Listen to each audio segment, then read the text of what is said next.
Assalamualaikum warahmatullahi wabarakatuh. Anak-anak kelas 9, mari kita melanjutkan pembelajaran bahasa Indonesia pada minggu ini. Anak-anak, untuk hari ini akan saya lanjutkan dan terlebih dahulu saya menyapa bagaimana kabarnya anak-anak. Mudah-mudahan sehat, semangat meskipun dalam jaringan online atau daring. Jadi anak-anak tetap semangat meskipun tidak ketemu dengan saya. Anak-anak, mari kita lanjutkan untuk pembelajaran bahasa Indonesia, yaitu lanjutan dari bab 1, menelaah struktur dan unsur kebahasaan laporan percobaan. Ini yang pada hari ini akan saya sampaikan. Jadi kalau kemarin kalian sudah belajar mengidentifikasi, kemudian sekarang menelaah struktur, susunan, urutan, dan unsur kebahasaan laporan teks laporan percobaan ini. Kemudian di sini kaidah kebahasaan dari teks laporan percobaan: 1. Menggunakan kata bilangan, 2. Menggunakan kalimat perintah. Kemudian terdapat kalimat perintah seperti sebaiknya, hindari, campurkan, satukan, aduklah, lilitkan, dan lain sebagainya. Yang keempat, menggunakan kata hubung atau yang kemarin kita belajar dengan istilah konjungsi. Kata hubung diantaranya yaitu menggunakan dan, tetapi, apabila, saat, jika, sehingga, meskipun, dan lain sebagainya. Ini termasuk kata hubung atau konjungsi. Anak-anak perhatikan pada teks berikut nanti beserta strukturnya atau urut-urutannya, susunannya ya. Kalian perhatikan. Jadi tujuan umum kegiatan uji coba zat makanan adalah kita dapat mengidentifikasi zat makanan yang terdapat di dalam berbagai bahan makanan yang telah ditentukan. Selanjutnya, melakukan uji zat makanan terhadap berbagai bahan makanan secara rinci, dan kita dapat melakukan hal-hal sebagai berikut. Yang pertama yaitu mengidentifikasi, yang kemarin artinya mencatat bahan-bahan makanan yang mengandung karbohidrat. 2. Mengelompokkan bahan-bahan makanan yang dijadikan sumber karbohidrat.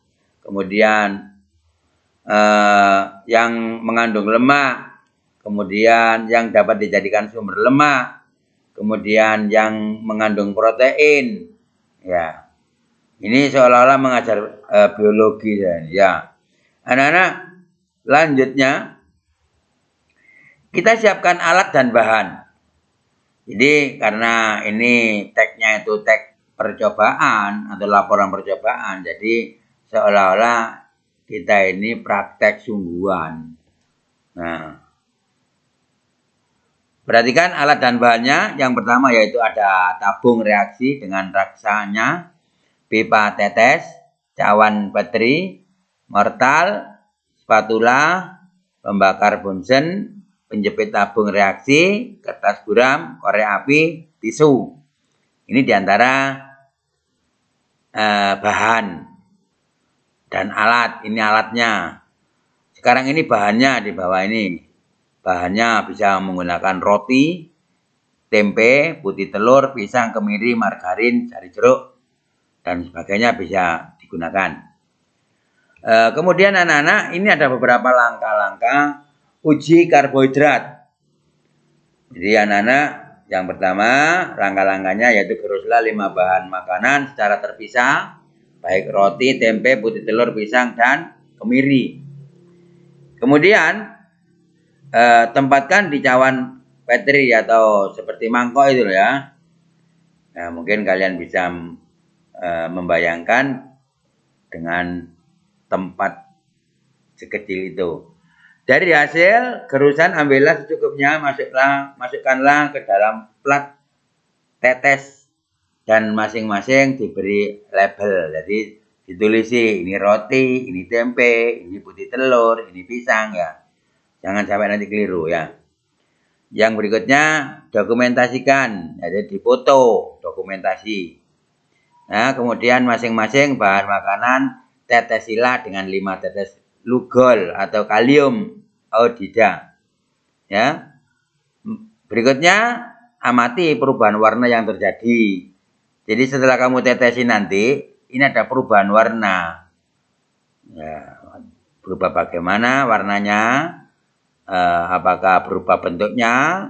Ya, ini kalian perhatikan. Itu yang terjadi pada uji karbohidrat. Ini nanti pada uji lemak, kemudian uji glukosa atau gula, kemudian ada lagi uji protein, ya. Ini banyak. Yang diuji itu apa? Proteinnya, atau karbohidratnya, atau lemaknya, ya. Setelah melakukan langkah-langkah berikut, anak-anak, dari hasil pengamatan yang dapat kami peroleh hasil pengujian sebagai berikut. Ini uji roti. Uji roti ditetesi dengan regen logol bereaksi dan menghasilkan warna biru kehitaman. Maka dari itu roti mengandung amilum. Ya. Jadi untuk hasil uji roti ini warnanya warna biru kehitam-hitaman. Jadi wireng, biru kayak ireng. Kemudian uji protein pada roti mengandung protein karena setelah ditetesi regen buret warna ungu hanya sedikit di atas dan sisanya hanya warna putih. Kemudian uji glukosa atau gula setelah ditetesi benedit dan dipanaskan di atas bunsen barulah menjadi orange. Jadi warnanya jadi orange rotinya. Hal ini menunjukkan bahwa roti mengandung glukosa atau glukosa. Kemudian uji lemaknya, roti yang dioleskan pada kertas buram meninggalkan noda transparan. Hal ini berarti roti memiliki kandungan lemak. Jadi gaje ya. Nah, ini. Begitu juga pada uji tempe, uji putih telur, uji pisang, uji kemiri. Ini bisa kalian baca. Uji margarin dan uji sari jeruk. Ini juga bisa dibaca.